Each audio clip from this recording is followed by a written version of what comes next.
बलिदान मास ही प्रथा मागील काही वर्षांपासून छत्रपती संभाजी महाराजांच्या स्मृतीप्रित्यर्थ शिवप्रतिष्ठान हिंदुस्थानच्या वतीने संपूर्ण महाराष्ट्रात दरवर्षी पाळली जाते। छत्रपती संभाजी महाराजांवर औरंगजेबाकडून झालेल्या छळाबद्दल पाळला जाणारा सामूहिक दुखवटा म्हणजे बलिदान मास। ही प्रथा सध्या महाराष्ट्रात प्रत्येकाला माहीत नसली तरी 1985 पासून शिवप्रतिष्ठानतर्फे आजपर्यंत पाळला जातोय। बलिदान मास पाळण्यास सुरुवात झाली तेव्हा अवघा 1 दिवस तो पाळला जायचा। मात्र आता बलिदान मास 40 दिवस म्हणजेच औरंगजेबाने जेवढे दिवस छत्रपती संभाजी महाराजांवर अत्याचार केले तेवढे दिवस पाळला जातो। बलिदान मास पाळण्यामागे कोणती कारणे आहेत, बलिदान मासात नेमकं काय केले जातं, किती दिवस पाळायचा, कधी चालू करायचा आणि शेवट कधी करायचा, हे सगळं आपण या व्हिडिओच्या माध्यमातून पाहू। नमस्कार, मी निरंजन आणि तुम्ही पाहायला सुरुवात केली इन्फोवारी। छत्रपती संभाजी महाराज हे शिवरायांसारखेच पराक्रमी होते हे आपण नेमक्याच प्रदर्शित झालेल्या छावा चित्रपटात अनुभवलं। छत्रपती संभाजी महाराजांना औरंगजेबाने अतोनात यातना दिल्या।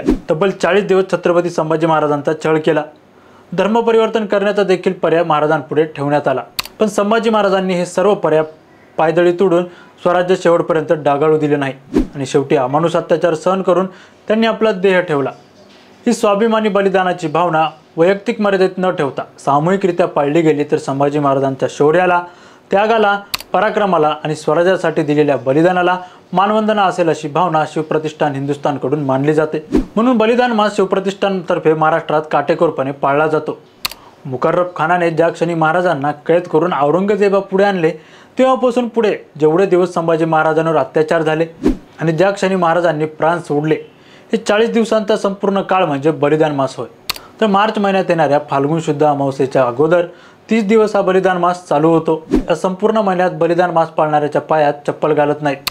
अनेक जण मुंडन देखील करून घेतात, तर आपल्या आवडत्या गोष्टी देखील अनेक जण वर्ज्य करतात। घरात कोणतेही शुभ कार्य करत नाहीत। चप्पल न घालता चालताना तुम्हाला पायाला काटा लागला किंवा खडा रुतला तर तुम्हाला यातना होतात। तुम्हाला संभाजीराजांना ज्या यातना झाल्या त्याची आठवण व जाणीव व्हावी अशी भावना शिवप्रतिष्ठान हिंदुस्थानतर्फे मानली जाते।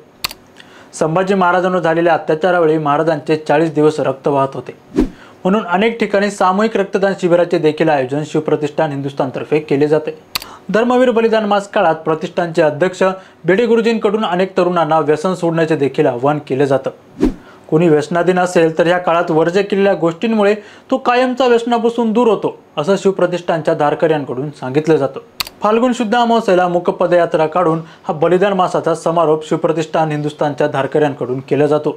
महाराष्ट्रासह अनेक राज्यातील अमराठी लोक सुद्धा बलिदान मास पाळतात। या वर्षीचा बलिदान मास 28 फेब्रुवारी ते येणाऱ्या 29 मार्च पर्यंत पाळला जाणार आहे। आजचा व्हिडिओ कसा वाटला हे कमेंट करून नक्की कळवा आणि आमच्या चॅनल इन्फोवारीला लाईक, सबस्क्राईब आणि शेअर करायला विसरू नका।